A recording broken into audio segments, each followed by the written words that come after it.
希望大家能够讨论一些跟绿人有关的一些消息。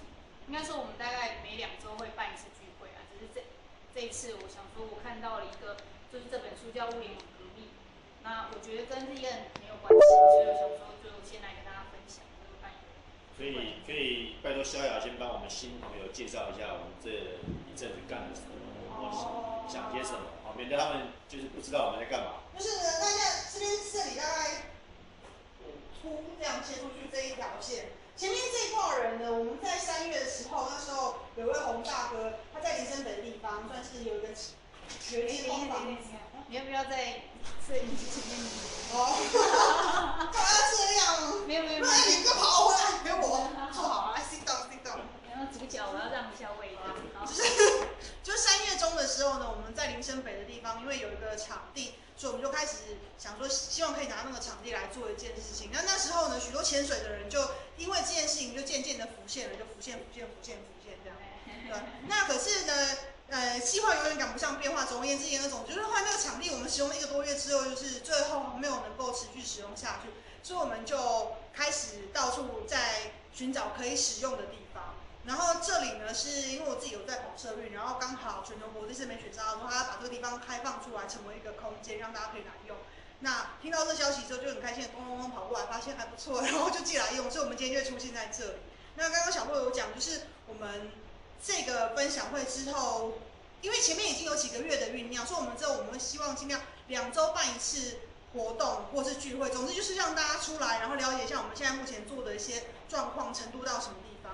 那现在呢，我们目前有一个比较主要的计划是，志道那里它在石山上面有一块700多坪的山坡地，然后我们是希望说可以用那个地方呢来打造一个我们想象中的日宴的 RBE 的场所，就是我们可以在那边做一些自给自足的生活，然后或者是资源共享的事情，例如工具图书馆，或是让大家一起在那边，就是做一些我们互相可以学习成长的事情，这样，然后也希望能够有这样的地方之后，让大家学到一些我们现在没有办法在其他地方学到的事情、经验或资讯等等的。那最终，当我们把这个经验学到了之后，我们就等于是台湾的第一批的种子师资，就是很希望大家学到了之后呢，我们不但自己用，然后我们也可以先复习，把这个讯息传出去给大家的一个算是一个责任啦。因为毕竟，RBE 这种事情它不是一个人就可以做到，它是需要很多人有这样子的意识，然后我们才能够建立起那样的生活。所以我们开始去试着做看，如果这件事情做得好，让更多人看到，他们就会对我们想做的事情更有信心，我们就可以更容易的拉到更多人一起加入我们这样的计划。那最后我们就可以去做到这里面所讲的那样的一个大同世界，希望。所以今天我们就说在这里啦，继续。谢谢小雅。前期说明结束，那先讲一下今天的日研读书会，因为今天的主题基本上是我在那个 FB 上面打的，就是怎么证明 RBE 不是乌托邦？我觉得这是我们现在很重要的一件事情，对不对？我们在出去跟人家讲的时候也是很重要的，常常会遇到的问题。那刚好是看到这个，那这本书讲了，就是我觉得很重要的事情。那今天的主题，第一个主题，它这本书名字是《物联网革命》。那不过我觉得书名其实没有讲到重点，就是它副标比较重要，叫零边际成本社会。那它到底是什么呢？我们接下来就等一下我们会先看一段，就是那个作者他在 Google 他有一个大概10分钟演讲，然后之后我大概讲一下，先说明一下我这次的分享，就是虽然它叫读书会，但是我并不是跟大家讲这本书里面讲的什么，而是我有选择的挑选出来，我觉得这本书里面有跟第一个有关的事情。现在开始。Welcome everybody. Today's authors at Google guest is Jeremy Rifkin. The book is titled The Zero Marginal Cost Society: The Internet of Things, the Collaborative Commons, and the Eclipse of Capitalism. Jeremy is the best-selling author of 19 books on the impact of scientific and technological changes. His books have been translated into more than 35 languages and are used in hundreds of universities, corporations, and government agencies around the world. In 2001, Jeremy Rifkin published the New York Times bestseller, The Third Industrial Revolution.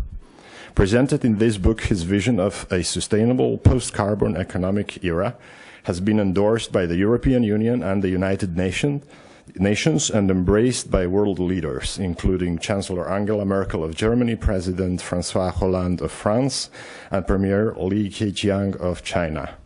Rifkin's other recent titles include The Empathic Civilization, The Age of Access, The End of Work, The European Dream, The Biotech Century, and The Hydrogen Economy. Jeremy Rifkin has been an advisor to the European Union for the past decade, also served as an advisor to President Nicolas Sarkozy of France, Chancellor Angela Merkel of Germany, Prime Minister José Sócrates of Portugal, Prime Minister José Luis Rodríguez Zapatero of Spain, and Prime Minister Janez Janša of Slovenia, during their respective European Council presidencies.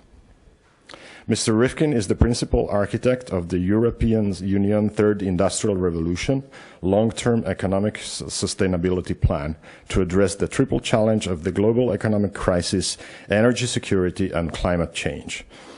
The Third Industrial Revolution was formally endorsed by the European Parliament in 2007 and is now being implemented by various agencies within the European Commission as well as in the 27 member states.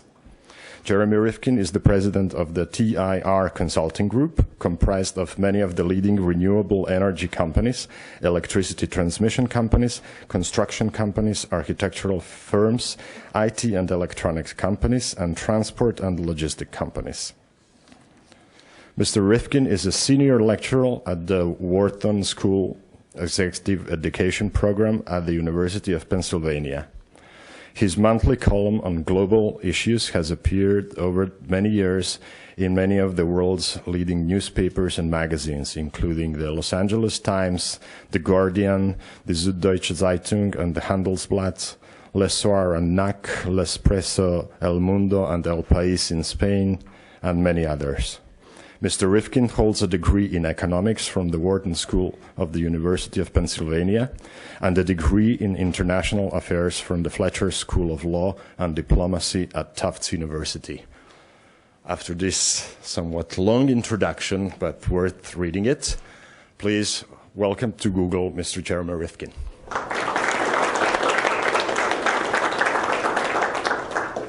Good afternoon, everyone. It's a pleasure to be with you here at Google this afternoon.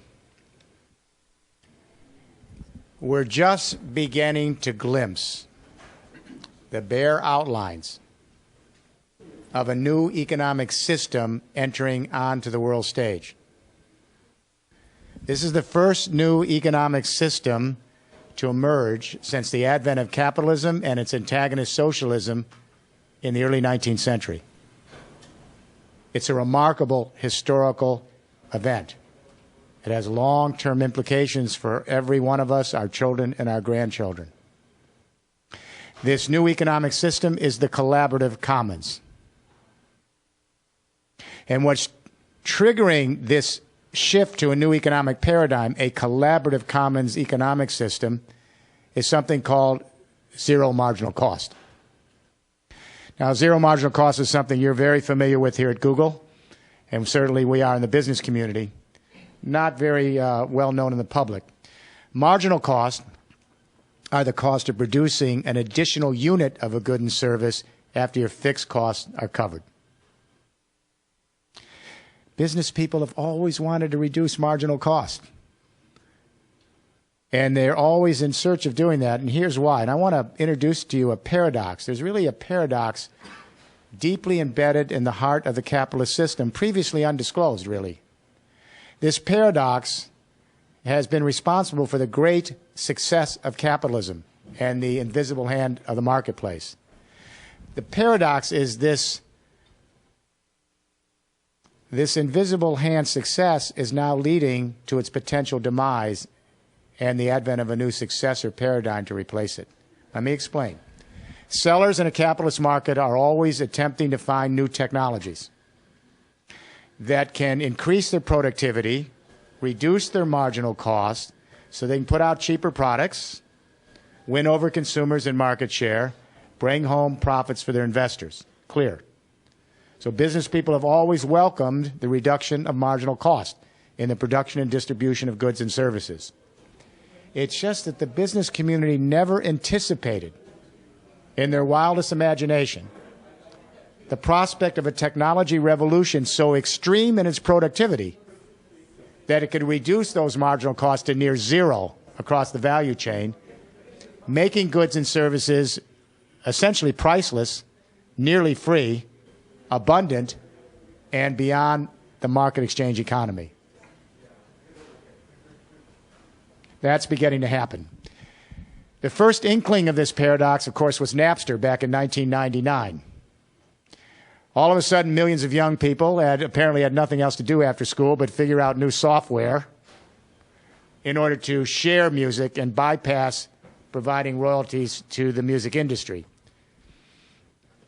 Then the zero marginal cost phenomenon went on to invade the entire information goods industry. Millions of consumers became prosumers. And they began producing their own information goods, videos on YouTube, news blogs, e-books, and decimated the newspaper, magazine, and publishing industry. Newspapers went out of business. Magazines went out of business. And I'm in book publishing. I can tell you that free e-books have decimated the book publishing industry.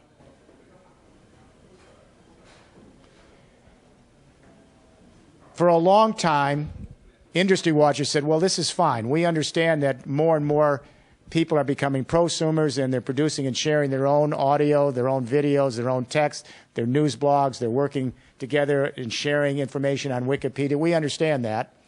But we think that more and more free goods and services provides a basis so that the premiums will allow people to then go up to the freemiums will allow people to go up and have premiums. In other words, if you're a musician, you give away your music. And then you hope that the long tail will set in and enough people will then decide to go from the freemium to the premium, go to your concert, and pay a lot of money. Or the New York Times will say, look, we'll give out 20 articles a month free. And we hope that the freemium will encourage a certain number of people to subscribe to our news service, the premium. It hasn't happened. This was wishful thinking or naive. The more and more we are able as prosumers to produce and share our own information goods, the less likely we are to move from freemiums to premiums because our attention span is limited and there's so much free goods that they really don't push us into the premium category. And the proof is in the pudding. If you take a look at the newspaper industry, magazines, book publishing, and the recording industry, they've never come back from zero marginal cost. Economists, however, up until the moment now, our economists have thought, well, we think there's a firewall here. And that is, even though more and more information goods are heading toward near zero marginal cost in virtual worlds, that they will not cross the firewall into the physical world of brick and mortar goods and services. No longer. What's happening now is that the communication internet is now expanding to an internet of things, a physical internet. So what we're beginning to see is the communication internet is just beginning in Europe, where I work, to converge with an emerging energy internet that we're laying across Europe, and a nascent automated logistics and transport internet. The Internet of Things is an expansive internet that allows us to go from the world of bits to the world of atoms. And when we have these three internets embedded in one system, a communication internet that's interacting continually with an energy internet and a transport and logistics internet in one platform, this Internet of Things allows us to begin moving near zero marginal cost from information goods to physical goods. The Internet of Things, three interoperable internets, then connect out with sensors across the entire economic value chain. Even though this Internet of Things is just in its early stages, we have 14 billion sensors now connecting resource flows. We have sensors connecting warehouses, distribution centers. We have sensors along smart road systems. We have sensors connecting the production lines on the factory floor. We have sensors connecting the new energy internet so we know the price of electricity moment to moment.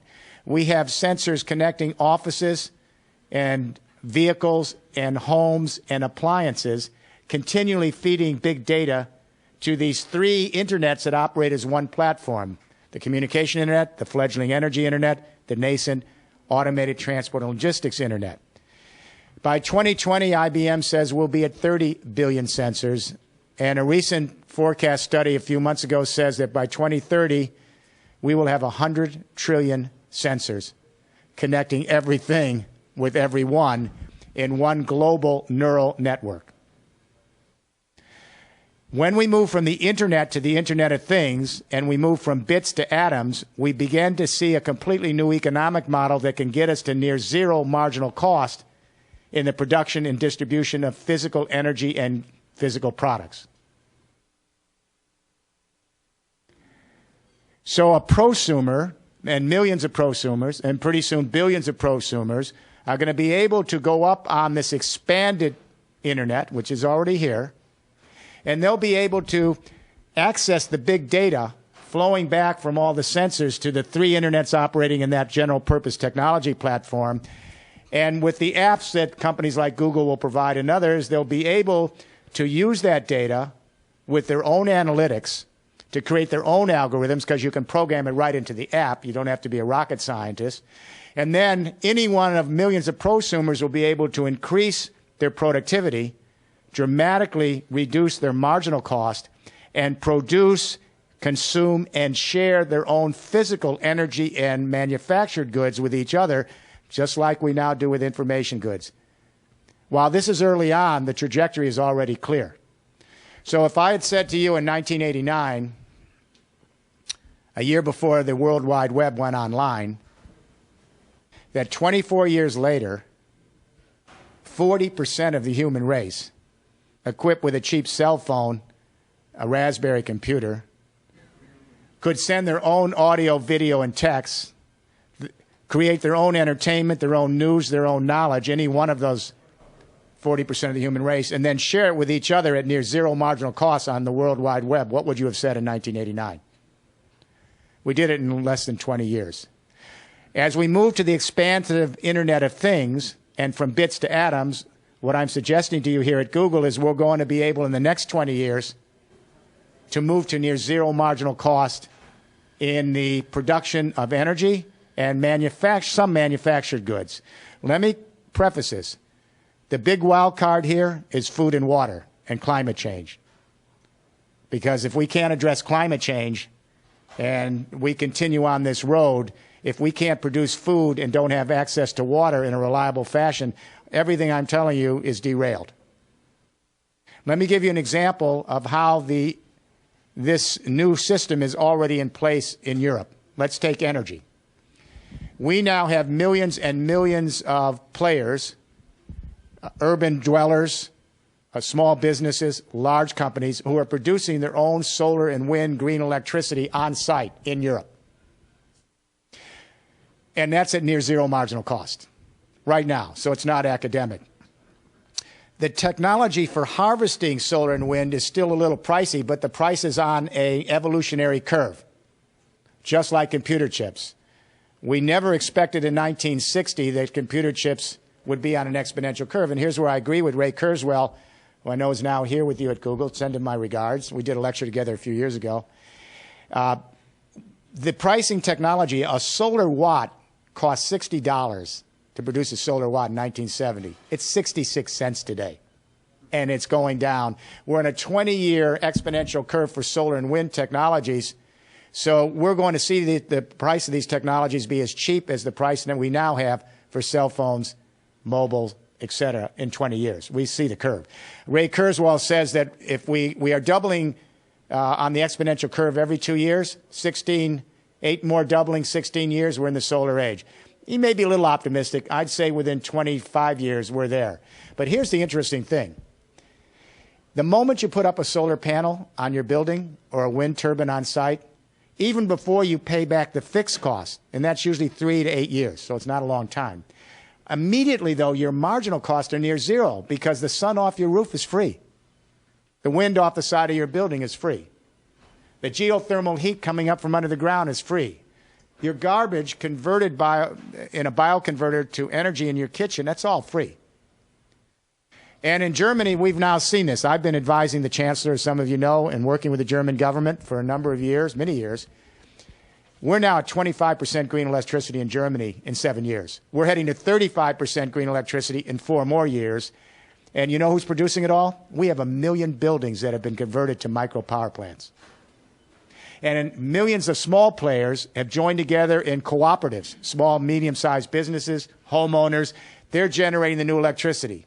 What about the big, huge global electricity companies out of Germany? EnBW,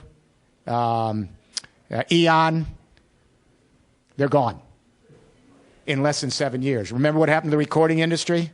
What happened to newspapers? What happened to magazines and publishing? This is happening to the huge global power companies in Germany, and they acknowledge it. This last week, one of the directors of E.ON said, we're out of it. They're producing less than 7% of the new power and going down, down, down. They can't scale it because in the first and second industrial revolution, we have to scale with vertically integrated companies that put everything under one roof in order to get economies of scale. The Internet of Things is designed to be distributed, collaborative, peer-directed, and it scales to lateral economies of scale. Think of millions of young people sharing music, wiping out the recording industry. Or think of millions of people sharing knowledge on Wikipedia and wiping out the Encyclopedia Britannica. Now this is actually happening in Germany right now with green electricity. It's a disruptive revolution in the best sense of the term. Then let's take 3D printed products. We now have several 100,000 hobbyists, thousands of small and medium-sized startup companies that are printing out their own 3D printed products. And they're attaching their 3D printing operation, at least in Europe, into this new Internet of Things, this third industrial revolution. So if you're a 3D printer, whether you're in Senegal or Berlin, you go up on the Internet, you download your software, it's all free. Most of this software is free, open source. Then you use for your feedstock recycled plastic. They're now using recycled paper. We're even using sand and gravel and melting it down. So you can get local feedstock at near zero marginal cost. Then they're powering their 3D printing factory with green energy from their energy internet that's generated at near zero marginal cost. Then they're marketing their products on global websites like Etsy with very little advertising costs. You just pay a short fee, low marginal cost. And then we're just beginning to put in the logistics internet, so we have now electric vehicles, and in 2 or 3 years from now, all the 6 major auto companies will have fuel cell vehicles out, trucks, cars, and buses, mass production. You'll be able to power your vehicle to send your 3D printed product to market with your own green electricity from the energy internet, nearly free marginal cost. And the electric vehicles in a few years from now will be printed out. The first printed vehicle now exists in Canada, the Irby. You've probably seen it. It runs on solar. It's pretty impressive. And then you'll have GPS guidance, and thanks to Google, you will have driverless vehicles that can move across a system at will, near zero marginal cost. This is a revolution.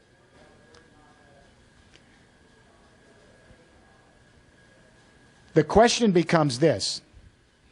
If millions, then hundreds of millions of people can begin to produce, consume, or share their own information goods, energy, and a lot of their manufactured goods at near zero marginal cost, making them nearly free and beyond the exchange model of the capitalist market, what kind of new economic system do we have to envision here at Google and other places to organize the world, the one that I'm laying out here? Economists will usually say there's only 2 ways to organize the economy, either the government or private enterprise or some combination of both. Capitalism, socialism, or in Europe, a social market economy. Our economists ignore a third institution, which is responsible in our daily lives for a whole range of goods and services you and I rely on and it's not market, and it's not government. It's the social commons. Part of it's the formalized not-for-profit sector, but it's the social commons from cooperatives to credit unions. And a huge part of the human race is engaged in activities in the social commons, and with cooperatives, you share. When people say, how do you make money if you're not in a profit-making organization? How do you make profit? Wake-up call. There are hundreds of millions of people, actually billions of people, who are parts of cooperatives. The entire rural electricity system in the U.S. are rural electric cooperatives, and it's almost 50% of our transmission lines. When you get food at the store, it's coming from agricultural cooperatives. Most people around the world live in housing cooperatives. In Europe, banking cooperatives, if you're from Europe, they're bigger than the commercial banks. And it goes on and on and on. So the social commons is ignored by economists because it doesn't create finance capital. It creates social capital. But it's a big revenue player. In 40 countries surveyed, the social commons is responsible for about $2.2 trillion in revenue, and it's responsible for over 5% of the GDP in many countries, including the U.S. What's happening now is the social commons, which is a venerable institution that we rely on for educational institutions, our nonprofit, health services, daycare centers for our children, assisted living for the elderly, environmental organizations, cultural, sports, arts, it goes on and on. If they were eliminated and we just had the marketplace, we would not have much of a life on the planet. What's making this social commons now more relevant than any time in the past is this Internet of Things. Because the Internet of Things is a general purpose technology platform that's designed to be the technological soulmate of a social commons. The whole design is to be distributed, collaborative, scales laterally, not vertically, and it rewards collaboration across these lateral networks. It creates a sharing community. And of course, who understands this better than Google? Because you helped us create a sharing community. When we were kids, we always said, boy, it would be nice if there was a magic box, and all we had to do is click in, and all of a sudden, within 3 seconds, the knowledge of the world. You did it. You did it by queuing in to a communication internet that allowed us to laterally scale. But that's just the beginning of the story. So what's happening now is this expansive Internet of Things allows millions and millions and millions of consumers to be prosumers and join with small and medium-sized enterprises and connect directly, eliminate all the middlemen of vertically integrated global companies. It's the middlemen in vertically integrated global corporations, the Fortune 1000, that mark up their transaction costs along the value chain in order to have the margins.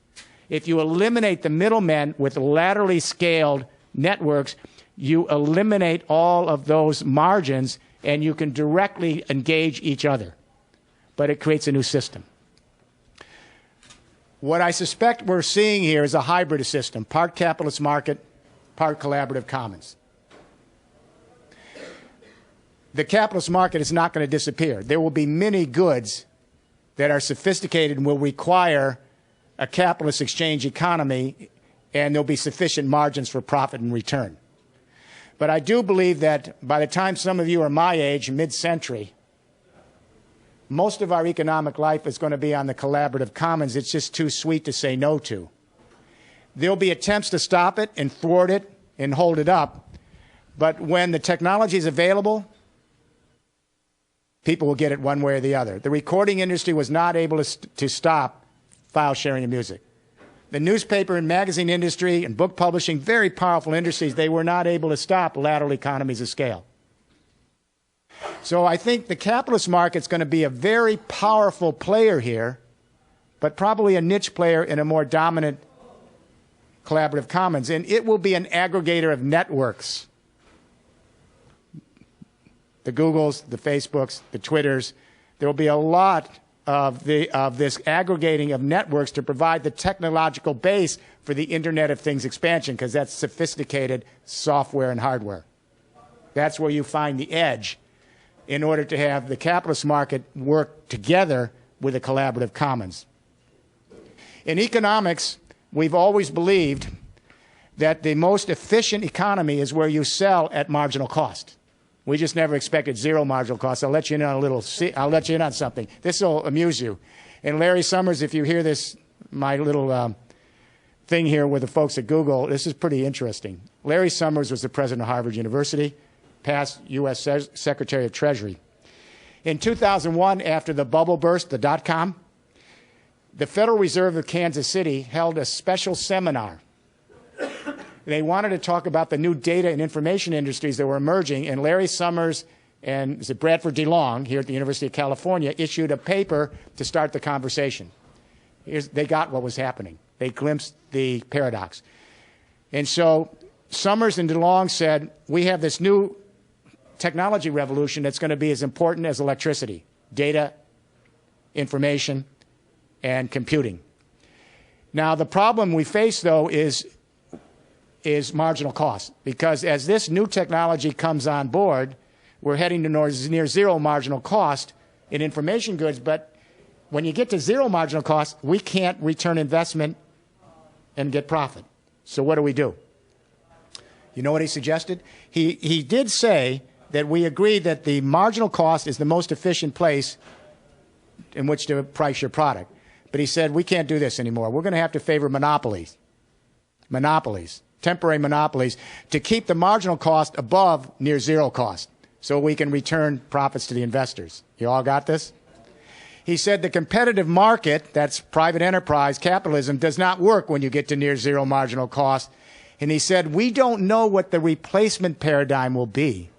The fact that the former Secretary Treasurer and President of Harvard University actually suggested there's a replacement paradigm, that the competitive market doesn't function and we need monopoly, is astounding, but he thought he was talking to a small group of people inside the Federal Reserve. It's in my book in Chapter 1.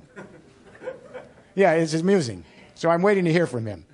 I did an opinion piece in The Guardian on this about a week ago. I haven't heard from him yet. He may stay silent on this. But what's interesting is he understood the dilemma. He and Bradford DeLong, they understood it. But the dilemma is also an opportunity. And there will be many companies like Google who can find ways to aggregate networks to allow this collaborative commons to flourish and find some value in doing that. Nowhere will the impact of near zero marginal cost have a bigger reach than in labor, employment. This is what comes up every time I raise this. We're heading to near zero marginal cost labor with these new technologies, with analytics, algorithms, artificial intelligence, robotics, pattern recognition technology. Some of you older people remember, well, we talked about it at lunch. You read my book, The End of Work, where I projected in 1995, you don't look that old either, 1995, that we would be moving to a workerless world. It was controversial at the time, but I noticed that now in the last year, this new spate of books coming out at least acknowledged that that was right on target, that book. We have workerless factories right now. We have virtual retailing right now. We have eliminated massive amounts of blue-collar, white-collar, and service workers, and we're just beginning this shift into an analytical world that's basically supervised with advanced analytics and robotics and AI. We're now eliminating knowledge workers. We don't need all the accountants, the attorneys, the radiologists. We can do it with the software. So the question then becomes, in a world where we're heading to near zero marginal cost labor, what do people do throughout life if they're no longer needed in the marketplace? In the midterm, short to midterm, we have one silver lining. There's going to be one last surge of mass and professional wage labor in the next 30 years. One last surge. That's to do the build-out of the Internet of Things. It takes labor intensivity to build out this infrastructure. In Germany, when we got to 10% green electricity, we'd already created as many jobs, 350,000 jobs, as the entire rest of the energy industry combined, only at 10%. So we have to build out and change the whole energy system from fossil fuels and nuclear to renewables. We have to convert every building in the world, existing and new ones, to your own power plant. We have to insulate them, seal them up, get them efficient, and put the technology on. As I say, in Germany, we've done 1 million buildings, lots of jobs. We have to transform the entire electricity grid of the world from servomechanical to a digital, laterally scaled internet. That's a huge amount of professional and semi-skilled and skilled work to lay it down. And we have to put in the automated logistics and transport network and change from internal combustion engine transport to driverless fuel cell vehicles. So in the next 30 to 40 years, we have to do the build-out. My global consulting team, TR Consulting, has some of the major companies in the world involved, logistics, IT, electronics. We're actually working with entire countries and regions in the world right now and laying out this Internet of Things third industrial revolution. It's not academic. Where will the new jobs be? Well, first of all, if millions and millions of people are producing and sharing their own energy and 3D printed products and information goods, they're going to need less income at zero marginal cost. They're still going to need employment. If the marketplace doesn't need them because we can produce the energy and the products, you know, in the marketplace with just high technology, where will you get the employment? In the social commons. The social commons creates social capital, human beings with the other human beings, creating communities, cultural, sports, arts, wellness, health, quality of life. Those are the more important employments. Making widgets is not as intellectually challenging and motivating to the human mind as it is trying to create a sense of human community, a sense of transcendence, a sense of finding meaning in the world. Between 2000 and 2010, the social commons grew by 42% in revenue. The GDP grew by 16% in revenue. Did you catch that? It's already happening.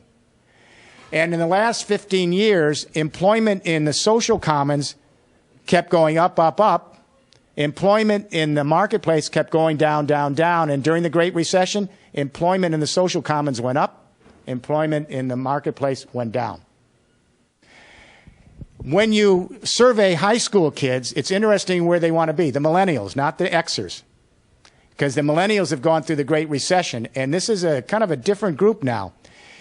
They asked 9,000 honor students, the best and brightest high school students last year, what kind of employment do you want? And they said, we don't care so much about the money, we want meaningful jobs that challenge us. And when they surveyed 200 companies or institutions they could work for, many of them chose those institutions that were in the social commons. And you know what the #1 institution they all chose to be employed in? 9,000 honor students. It wasn't Google. It wasn't General Motors. It was St. Jude's Hospital. Isn't that interesting? I wouldn't have even gotten that. A hospital where you go in, you don't pay, and you are provided for. Interesting. Now, economists will say, well, wait a minute. Isn't this social commons a parasite? It isn't a self-sufficient sector because it relies on government grants and private philanthropy to maintain itself. That's a myth. The Johns Hopkins University survey of 40 countries shows that 50% or more of the revenue in the nonprofit social commons world is fees for services rendered. Healthcare centers, educational organizations, environmental groups, etc. Only 35% of the revenue comes from government entitlement and maybe 10-15% from philanthropy. Well, on this scale, you'd have to then ask about the marketplace because 36% of all the GDP in the United States goes from the government, taxpayers, to private enterprise so that they can engage in building out things that we need. So is that parasitic? We provide more for them than we do this sector. So I think what we have here is a very interesting dynamic unfolding. It's going to raise very substantial questions about who will control this Internet of Things. Will it be open and transparent? And let me say, Google has a very big responsibility here to lead. We are very worried about network neutrality, and I know you are as well. You know, network neutrality was critical to the idea of the World Wide Web. And if we're having an Internet of Things, without network neutrality, it fails. It will be enclosed, privatized, monopolized, and we will not get to a near zero marginal cost collaborative commons world. In January, the U.S. Court of Appeals, the second highest court in the country, 5-4, you can guess the vote, they struck down network neutrality, the central principle of the Federal Communication Commission overseeing the Internet, because they said this was not within their mandate.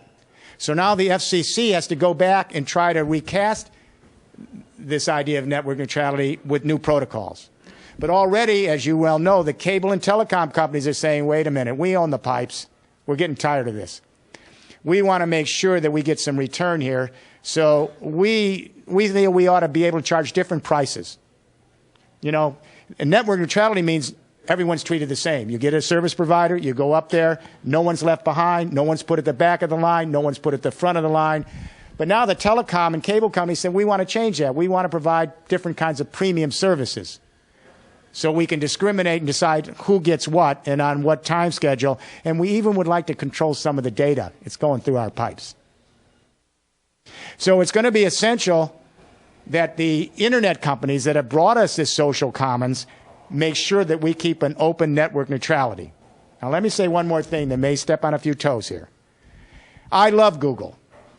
I use Google every day. I don't know what I'd do without Google as a research tool for my office. I love Facebook. I love Twitter. I use Amazon.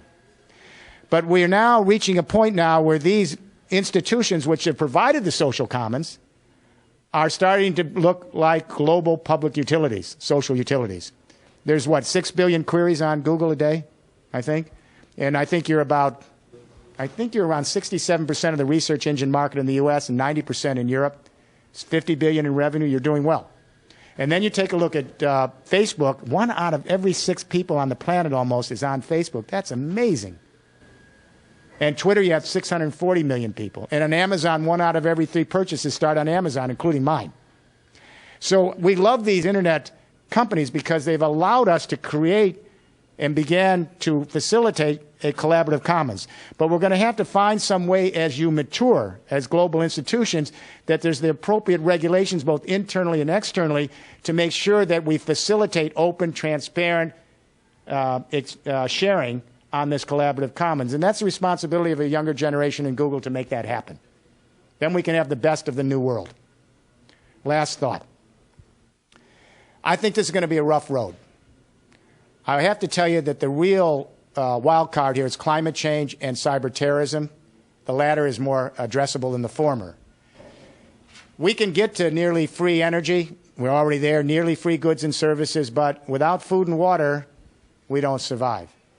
What's terrifying about climate change is it changes the water cycle of the earth. That's what this is all about. It's not well known in the public, but for every 1 degree that the temperature goes up on the planet from climate change, from industrial activity, the atmosphere is absorbing 7% more precipitation from the ground. The heat sucks up that precipitation, so you get more dramatic and concentrated precipitation and more violent water events, more violent winter snows, more violent spring flooding, more prolonged summer droughts, more Category 3, 4, and 5 hurricanes, tsunamis, and typhoons. Sound familiar?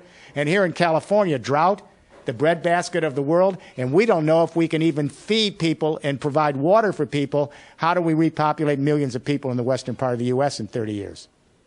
So climate change is the elephant in the room.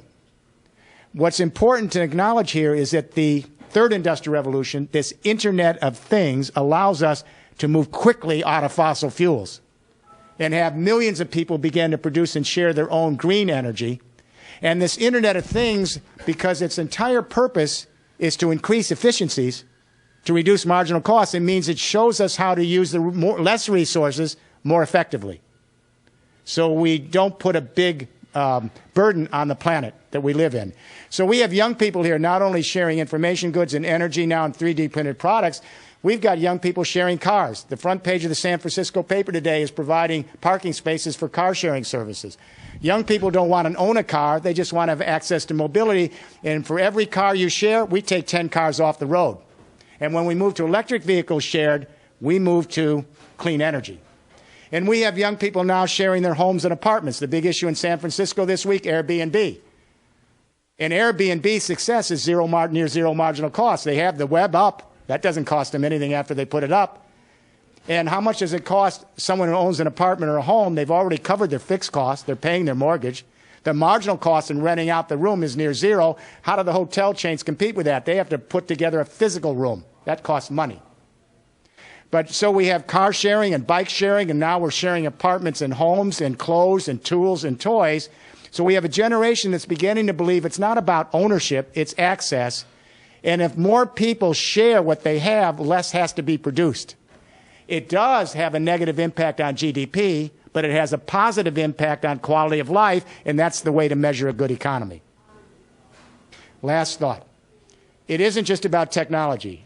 Google is a tremendous place to be. You provided a lot of technology that's really helped us create a better world. It isn't just technology. We need to change the human narrative. We need a new story for the human race to go with the technology coming out of technology places like Google. We have to move from geopolitics to biosphere consciousness in one generation, or we're not going to make it. I'm telling you, I'm almost 70. Some of you are in your 20s and 30s. I really shudder at the possible world we are creating with climate change unless we reverse this quickly, really quickly. What is the biosphere?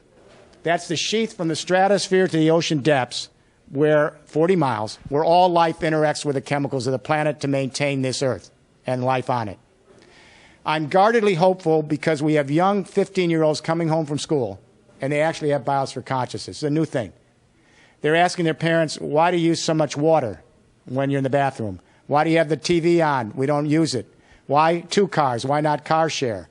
And here's the one I particularly like. Why is that hamburger on my plate? A lot of 14-year-old kids aren't eating. They're on strike. Did the hamburger come from a tropical rainforest in Central America? Did they have to destroy the tree canopy for 4 inches of topsoil for my burger? And the kids are smart enough to know that those trees are the habitats for rare species that go extinct when the tree canopy is knocked out.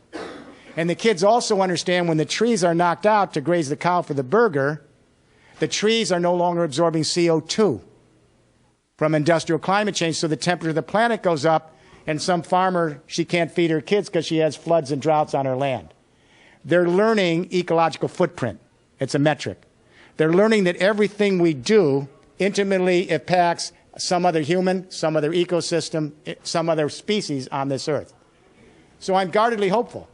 We got a young generation here that's beginning to see we live in one indivisible community, the biosphere. And if we can facilitate the process where the Googles of this world can help connect us in a neural network so that we can dramatically increase efficiencies, reduce our marginal costs, and that means using less resources more effectively and taking a less burden on the planet, we may get to a better world by mid-century. I don't know if we will. You will be the judges on your watch. So it's essential that Google and the other companies like Google, you need to help lead this so we have a chance of rehealing the planet and creating a future for our children. Thank you.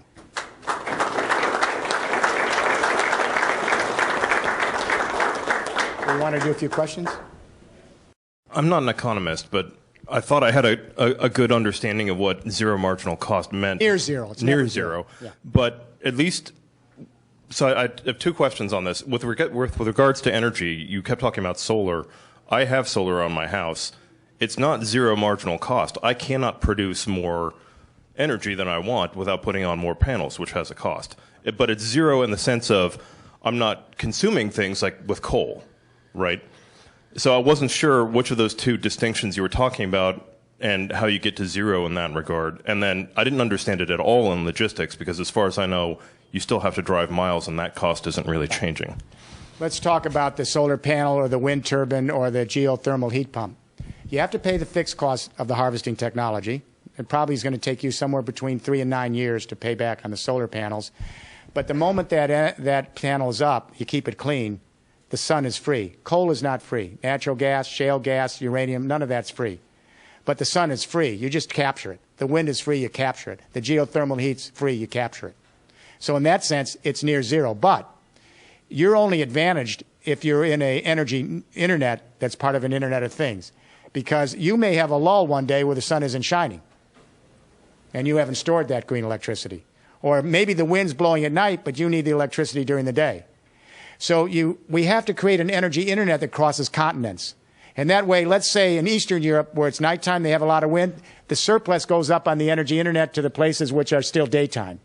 Or if you have a lot of sun somewhere in Europe and Western Europe during the day, you put the surplus up on the net, and that energy internet will take it to another part of Europe. So, you know, these energies are intermittent, and they change in different times of the day in different parts of a continent.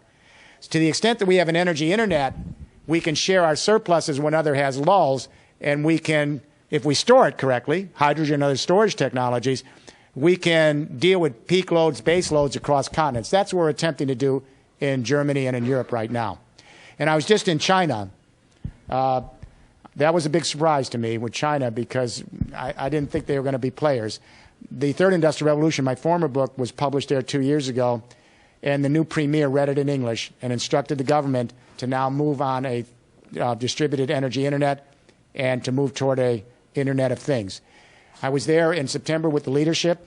10 weeks later, after my meetings with government leadership, the Chinese government announced an $80 billion 4-year commitment to move the distributed energy internet across China so everyone can produce their own energy. By contrast, the U.S. is going to try to raise $3.5 billion over 20 years for a centralized smart grid. So I'm guardedly hopeful, but I think that these are real challenges. And for you, the challenge is your upfront cost. So you can pay them off and get to your marginal cost being nearly free. It's a challenge. What about the logistics? Can you explain that? That's the newest one, and I deal with that in the book. It's brand new, last 24 months. We're dealing with now in Nord-Calais. We're doing a master plan for the oldest industrial region of France, and they have Dunkirk, a port facility. The logistics is the most inefficient part of the value chain. That's why it's costly. You have freight across the country. When you see a truck, sometimes it's only 20, 30% full, or it's dead heading back with no cargo. It's not systematized. It's not efficient. What we're looking at now is a transport and logistics automated internet. And this would allow you to have everything modularized so that you can move shipments to any distribution center you want. For example, there are 5,000 warehouses in the U.S. So what? If you're a big company, vertically integrated, you own maybe 20 of them. So you have to send your stuff way out of the way, hold it there, and then take it to the destination. But what if all 5,000 warehouses, privately owned, came together in a cooperative? So when they had a space, it would be open to anybody. You follow me? Then, with 5,000 distribution centers, you could move to whichever one you wanted and save a huge amount of your transport time moving it through the system with GPS guidance, but you'd have to have all the containers modularized. Everything would have to be on the same standards, so you could move the package across that internet like you move all the packages across the communication internet. And then if you can move to driverless vehicles and drones, that's going to reduce your labor costs substantially, so you'll get toward zero, but it'll still be marginal cost, but fairly low compared to the costs we have now. It's exciting. We're just beginning this discussion in the last 24 months. We're laying down the first plan in northern France now, so we're on a learning curve. Hi. I have two interrelated questions. One is, you're mentioning Europe, United States, and China. How about other countries, maybe in the developing or emerging nations, either because of the access to technology or because of their economical situation? And the second question would be, how about the disparity between any given society, between those that have a lot and those that have little? In the present, is it going to be different in the next economic system that you envision? We didn't, in the business community, we did not see cell phones coming to sub-Saharan Africa and rural India. It was never in the equation. All of a sudden, without any marketing, millions of people started getting cell phones, then the cell towers came. And what we realized there was the liability in the developing world is actually their asset. They have no infrastructure. It's easier and quicker financially to build from scratch than to mend an old infrastructure. It's like a home. My wife and I have a beautiful old home. We've spent 24 years trying to renovate this home. It's a big entropic pit. Sorry, honey, but it's an entropic pit. Had we built a new house for scratch in 6 months, much cheaper. So the United Nations has embraced the 5-pillar Third Industrial Revolution plan we've laid out toward this Internet of Things. Why? They think the developing world can move quicker. Now, in rural India, in the last 24 months, and now sub-Saharan Africa, young people your age, startup companies, are all over the map in the rural areas, and they're setting up little microgrids, $2,000 for a village. You wire up the huts, you put solar panels on, you lease the panel. When it's paid back, it's yours. And a small village of several hundred, $2,000. So you can set up microgrids, and it works like Wi-Fi. You start connecting the small players together, and all of a sudden you have a network. Just like a Wi-Fi network, you have a near zero marginal cost energy microgrid network, and you create from the bottom out, not from the top down. That's beginning to happen. It's pretty encouraging. As to the haves and have-nots, let me say, you know, I taught the advanced management program at Wharton for 16 years, our CEO program, nearly 16 years. We all believed in the first and second industrial revolution, we had to vertically integrate our business activity. Every society needs three things in order to organize itself as a society: a form of communication, a form of power, and a form of mobility. When communication comes together with energy, they create new systems. For example, in the 19th century, the communication, we went to steam power printing, cheap, efficient, mass-produced printing, and the telegraph. That allowed us to manage a complex coal power industrial revolution. That was the power source. And then we introduced the locomotive for the mobility so we could bring dense urban areas together and create national markets. 20th century, second industrial revolution, the form of communication was centralized electricity, the telephone, then radio and television, to organize a power source, oil, and a new mobility factor called the internal combustion engine. The third industrial revolution, the communication is the internet and the Internet of Things. The power source is the energy internet and renewables that are distributed energies. And the mobility is an automated, driverless transport and logistics system in one platform. So I think the trend lines are there, but what it allows us to do now is eliminate vertically integrated global companies where they were essential in the first and second industrial revolution because they reduced marginal cost. They eliminated a lot of middlemen. They put everything under one roof. But now the Internet of Things allows millions of people to even bypass those types of vertical organizations, scale laterally, eliminate all the middlemen, and you directly engage each other. That's what the Internet's about. Millions of people go up there on lateral economies of scale. They are bypassing, thanks to Google and all these others, they're bypassing all the middlemen with information goods. Now they're going to be able, with these lateral economies of scale, to also move to the world, the physical world, energy, and 3D printed products. So I should say things like couch surfing and Airbnb are just the beginning of this shift. But what it does is it democratizes the economy. And hopefully you'll be in a world in 2050 that won't be the 1% and the 99%. It'll be a shared economy, a sustainable, good quality of life where no one's left behind. Now, is it utopia? No. Will we actually get everything I'm laying out? Doubtful. But if we can at least see this as a possible narrative, it's a pretty good journey to be on, even if we only get half of it done.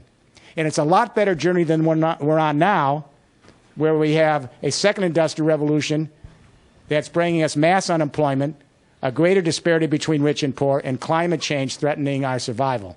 So I think this new journey is a positive journey.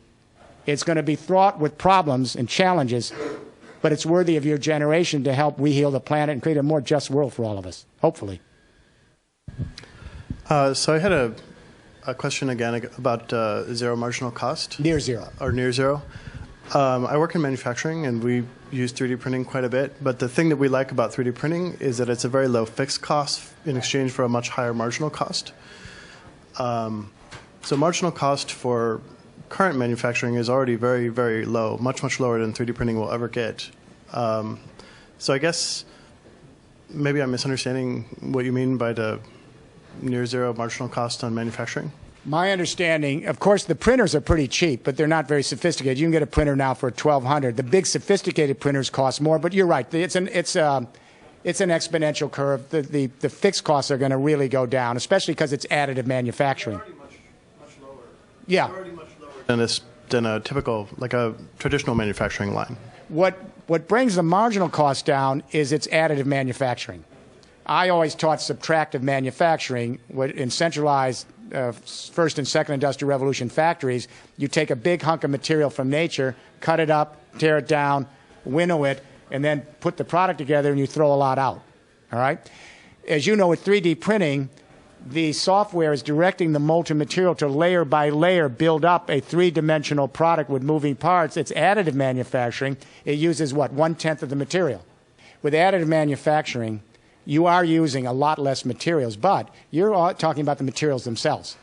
What I'm saying is that what I've been seeing in the industry, in Europe at least, is they're using a lot of recycled plastic now, which is very low cost, and they're now using, as you know, in the Scandinavian countries, they're using recycled paper, which is low marginal cost, and we now have some printers that are using gravel, rocks, and sand for various things, which is just locally available. I think it's going to be a while. This is so new, and you're at the cutting edge of it here. It's going to be a while before 3D printing is on center stage. But at least the kind of work you're doing, I'm sure you feel very positive that it's going to lead to a new kind of manufacturing that's going to reduce both fixed and marginal costs down the line. It's going to take a while. Otherwise, why do it? I'm hopeful that here at Google, help lead us into this new world. We need to join together all the people on the planet with this new technology and hopefully create some hope, because I see a lot of despair, a lot of cynicism, a sense that nothing can happen. But we're right now on the cusp of a great economic revolution, this shift to the collaborative commons and an Internet of Things platform that allow us to begin to produce and share goods and services with low or zero marginal cost and in a sustainable way for the planet. It's the journey we all ought to be on. Thank you.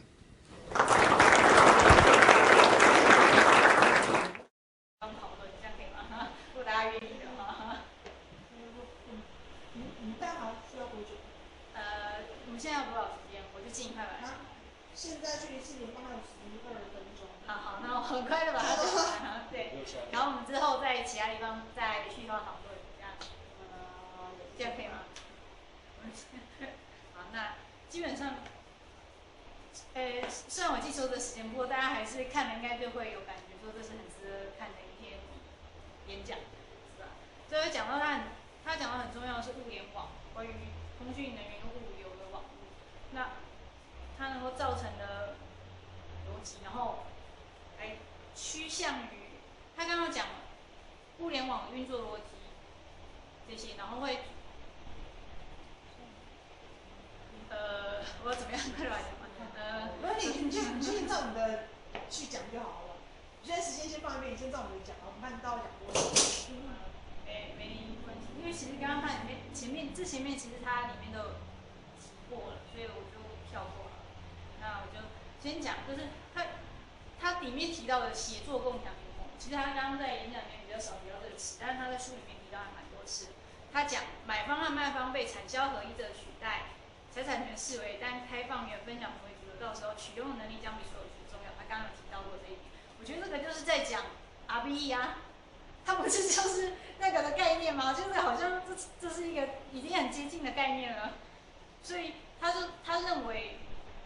在 RB 在物联网会的技术，就刚刚技术会造成零边际成本，然后零边际成本能够推向协作共享联盟。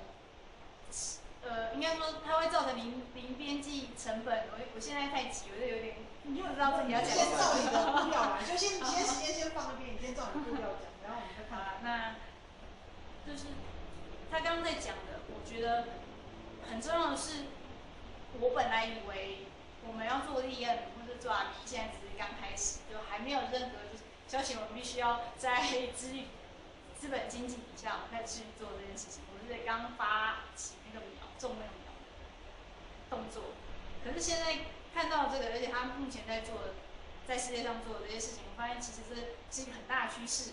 然后我们好像是要做的动作，比如像在冲浪。的那种感觉，就是跟随这个趋势，然后来将我们想要做到的立案 RB 的东西做出来。他刚刚在讲的那个物联网，其实我是觉得重点在于零边际成本社会这个部分，就是零边际成本要怎么样让我们生活中的各种东西它能够达到零边际成本。那我觉得不一定是要用物联网。而且就像我们现在在研究的，我们打算在基地里面做的那个关于湖门的或关于自然建筑的事情，其实我觉得那也是会让边际成本降低的事情。那我觉得只要让生活里面，基本上我们能够生存的，不管食衣住行、娱乐、医疗这些东西能够做到零边际成本，那基本上就可以达到了 RB 的这个社会资源基础经济。我一直以为它会是很久之后的事情，对不对？看到就觉得，好像是我们现在慢慢渐渐已经可以接近的事情。他在里面提到这个协作共享联盟，就是虽然他不觉得这个经济体系就是共享经济体系不会完全取代掉资本主义，但是我觉得那就是只差一步啦，因为他已经认为说那共产经济会是主体，然后资本经济会是退居副车嘛，然后它就会变成是一个辅助的。那再进一步就直接就是 RB 了嘛，所以我觉得那就是一个过渡的方式。那这边其实我本来想要跟大家讨论一下关于共有资源的，因为它里面有提到关于共有资源可能会遇到的问题，就是社会主义常常会讲嘛，说如果大家都拿一样的东西的话，那就没有人要努力做事情啊。或者说，那他有说一个叫什么搭便车的那个困境，就是比如说有一个公有地，然后大家都可以在那边放牧，那每个人养的是自己的牛，那大家就会尽量放牧，然后就会把那块地通通吃光光，这样子。那应该要怎么样去管理这些事情？那它里面有提到一些啊，我觉得我们这个可以，因为它里面还有写一些什么7项重要的建议类似吧，就是那条件都有7项不同的。然后我并没有写出来，因为我在想8成也没有时间讨论，结果果然是没有时间讨论。好，那在我们之后，也许我们再建立我们的。所以它7项是什么？7项他建议的协议吗？也不是就是建议的，等一下，还是我之后把它拍起来，放到网络上面。7项设计原则啦，他说你要怎么样，因为它是共有资源的管理，就是我们要避免刚刚我们可能会遇到的那个公有地会遇到的状况，要怎么样做？那他认为最重要的就是民主化自我管理协定共识，就是我们所有参与者民主的去决定我们的管理协定，要达到共识，然后自愿遵守，每个人都是自愿遵守，所有参与者民主参与的自愿遵守，大概是这样。那他有提在7项共有资源的管理设计原则，那就是我们之后我觉得这是可以应用在我们之后，不管是要做关于其他的计划，或者说我们的基地，或者说类似其他共享的活动，类似，因为你只要接触到，即使是像公寓图书馆那样子的事情，你都要做的嘛，也是一定要有这样的条例来避免以后可能会遇到的问题。那我觉得这是之后可能可以应用到的部分。然后跟海洋圈是它里面提到，书里面有提到关于甘地提出的海洋圈概念，就是由小到大的社区组成，然后最初是个人社区，然后一圈圈向外扩展到全人类。这个我觉得就是因为目前在 RB 里面大家比较习惯提出来，我们在那个 FB 上面讲的，就大家会提出来说，我们应该要先把所有的资源统合起来，然后大家来讨论怎么样分配。但是我觉得第一步就做不到，对吧？因为你要约卡在第一步。那我觉得用海洋圈这种做法是比较有可能做，而且我觉得那是比较弹性化、比较好的方式。就应该像是社区营造吗？应该说是它是，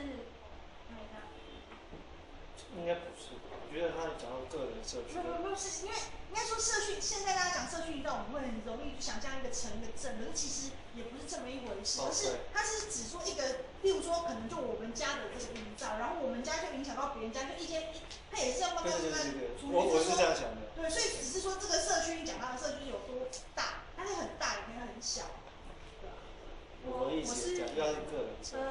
我觉得这里有一点只有一个人吗？对啊，一个人从小到大哦，不是从大到小。对，是实践上会比较对啊，因为就是你做了，然后比较容易影响别人。我觉得他讲的是海洋圈概念的，像是有好多小圈圈包括，然后它在一个中圈圈里面，中圈圈又有很多，然后它在一个大圈圈里面，这是一个海洋圈概念。就是小鱼。他是说他这边有一个书里面的解释说，从最基基层开始就必须独立，每一个村庄必须都能自给自足，而且有能力管理本身的事务，甚至保卫社区免于全世界的伤害。但这不表示它完全排除对邻村或世界的依赖或求助。整个结构是在共同的力量、自由且自愿的情况下完成。在这个由无数村庄组成的架构里，随时都会有更大且向上延伸的圈子产生。听起来像客家谱。我觉得就之前的大肚王国啊，大肚王国就是一个部落里面有好几家嘛，因为好几家有自己的一些文化或什么，不管好几家就小圈，好几家就变一个村庄一个部落，那部落后来他们就结成联盟，就变一个国家。对对，类似于像这样的概念，我觉得这样慢慢的，就是这样，因为我觉得直接去建那个很大，然后大家再往下后面那个，基本上我觉得大概第一步就做不到。对，所以我就刚刚讲说，从小对，第一步应该是个人成为产销者，就个人每个人成为一个，因为我有关系人脉什么之类，我本身就是一个小圈，那结合你们这些人，一圈一小圈变中圈。然后再去找其他人团体变成大圈，对，然后这个大圈可能会再跟其他的国家的，然后变更大的圈，然后这样一层一层上去。我觉得这海洋圈的概念是我们可能以后在执行的时候，就实际上面可能发展的路线，这比较可能，我觉得比较有可行性的做法这样。但是我们并没有在我们立案打算要做的时候做到，就是打算之前一直没有打算这样做啊，我们也是。我们只是尝试研究。是说现在的日宴北中南大家都是小圈，北中南都有。应该算中圈吧，北中南那个。我觉得个人的算。我觉得大小那个中那个不重要啊，相对小相对小是这样嘛。到底是中还是小不重要。不知道啊，有没有串起来？我也不太清楚。有啊有串，只是现在串的薄弱。没有，因为其实我觉得，虽然是大家都开始在做小，不过本来就是你一开始本来就只能做小，所以为什么会觉得海洋圈那个是比较可能的方式？这个可是即使是在一开始做小的时候，但是他们也都是想说，我还是要做大的啊。只是我现在没有办法先做小的，而且小的话容易因地制宜，这样你才容易在地化。我是觉得他们之后还是想说，我先做小的，慢慢扩大，对啊，然后它会变成一个很大的。可是我是觉得说，不一定说一定要我扩大，是变成是就是刚刚很多的小，对，很多的小，但我们不一定要每个都一定要全部一样这样的概念，这样比较合作概念，比较容易找到联盟吧。然后这个我觉得有一个点重要啊，就是他刚刚一直在强调所谓的 producer 跟 consumer 把它合成一个字叫 consumer， 对不对？产销者。那我们每一个人必须自问自己说，你 produce 了什么东西？你生产了什么东西？当你生产的东西跟我生产的东西产生了互相需要的需求的时候，那个联盟才会产生，才会存在。或者是你有办法自己产出你需要的东西。对，所以这也是比如说油王就可能现在变成是一个重要的角色。很多东西，那就得要扒着它。然后或者是我们那个基地建了，虽然我们就有产出住的地方、吃的东西、喝的水。所以每一个人，我觉得你应该要去抓住一个你想要 produce 什么东西。你也可以是一种概念，你也是一种想法，你也写书也是一种 produce， 你要生产什么东西？要求英文翻译，produce 是什么？生产。另外一单是什么？消费者。他把这两个字合成一个字了，产销者。就是不纯粹只是因为过去是讲消费者嘛。对，然后或者你在一个资本主义它的体系里面，你要不然就是你是一个公司，你生产东西，你是卖方，然后消费者他就是买方，你就是这两者其中一个。然后它的产销者是你同时是生产的，也同时是消费的。这样好像会产生以物易物的感觉。就是我们都是事实上是啊，是这样的，回归对原本的资。这个朋友很难了解，你有在 FB 吗？你会发文章，你会看人家文章，你会把人家文章发给对。对啊。那就是资讯上面的产销者。对，没错啊，资讯上面。其实除了这个以外，我们还有一些事情可以做，比如说每个人都有买书的习惯嘛，最起码都买过一些书嘛。那每个人买的书一定都不一样，你有兴趣的东西不一样。那通常你看过1次或者看过2次以后，你把它供在那边，一辈子摆在那边，大概。难怪我最近在看什么书柜，所以就供在那边。我只看过书供在那边，把它拿出来流通。对对，我有，我马上流通给小朋友。书单。就是大家列书单那边的大图书馆的概念。除了这个东西，可以把它扩展到其他的生活上的物品，比如说不用的包包啦，不用的器具工具啦。我觉得衣服最有可能，因为大家现在每天只能穿1套衣服，可是我其他衣服这可以。就是资源的结合，就是那个20-80法则嘛，就是你在用的只有20%，那剩下80%其实都没怎么在用，那些你就可以分享出去。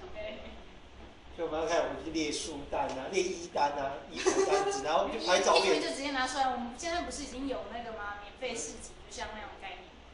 只是我们需要一个地方把它放，对，就可以分享。我也放在我家的。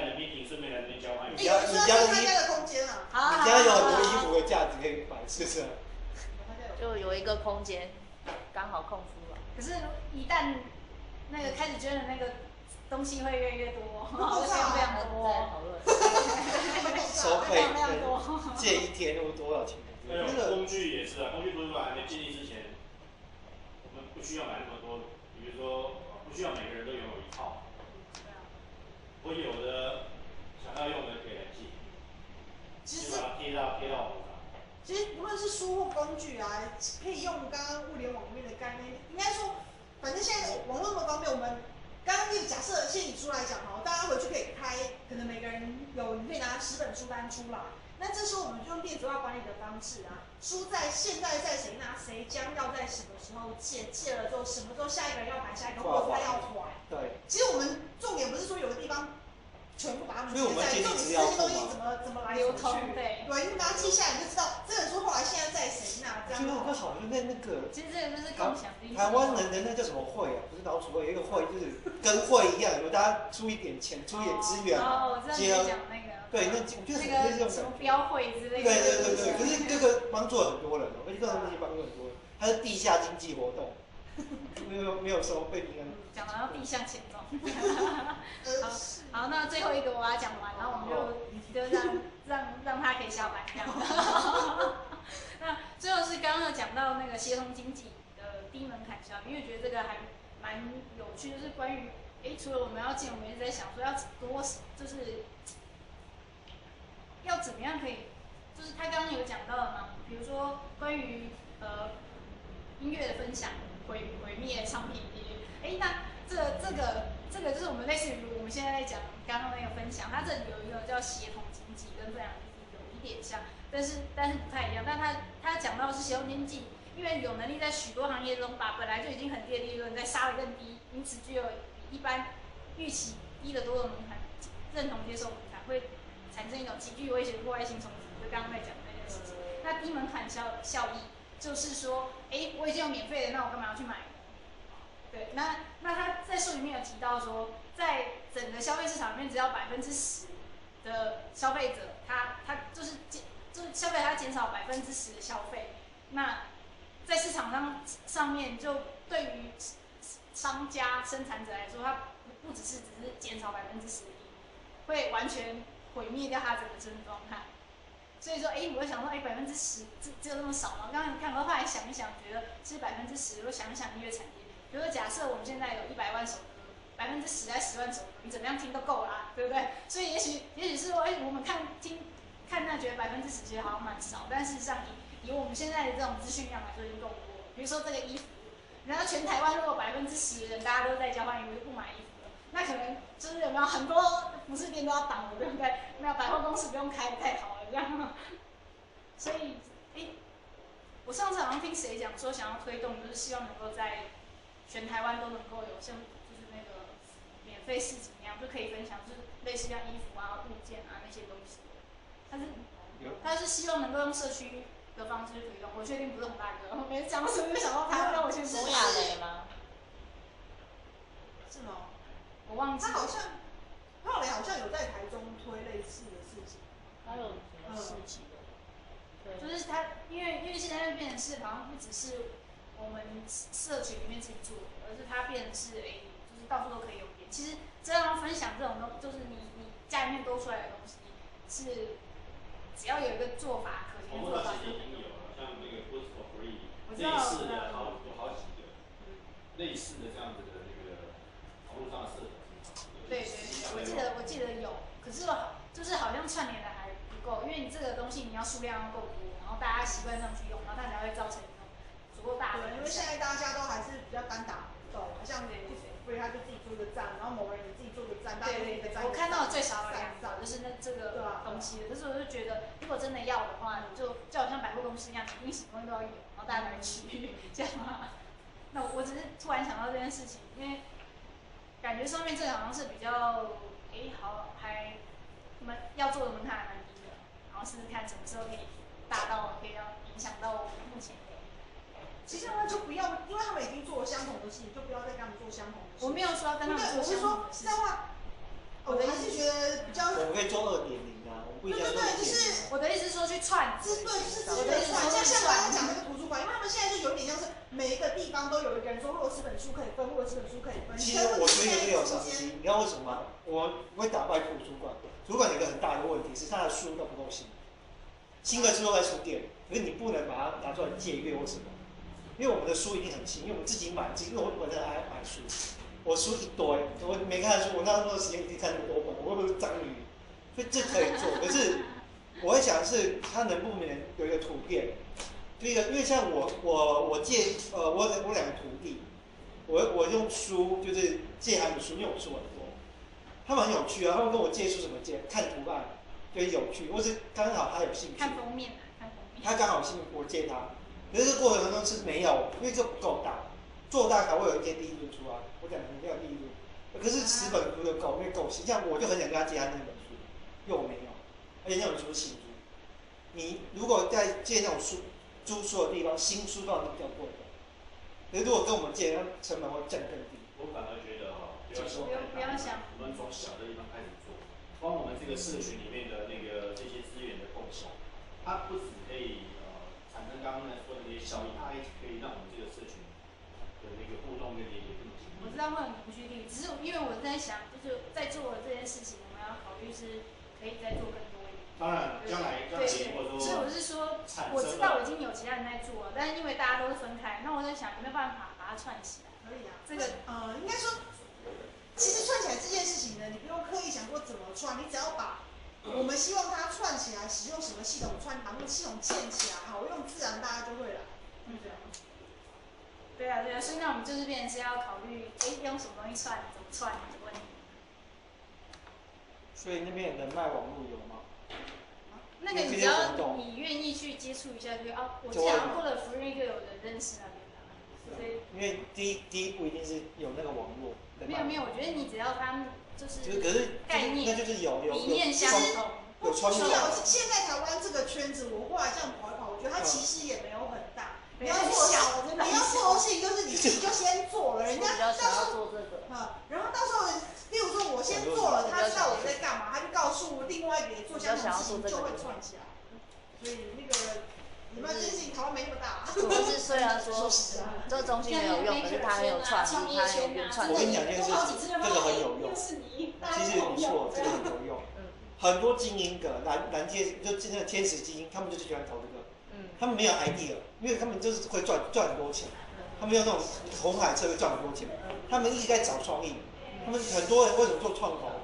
我有钱，但是我没有商机，没有创意。可是你有，我是你，我收取利润，不用多10%，我就赚到了。对啊。因为我跟就买股票应该很低，你其实搞你潜力股。问你后面那个。问我后面。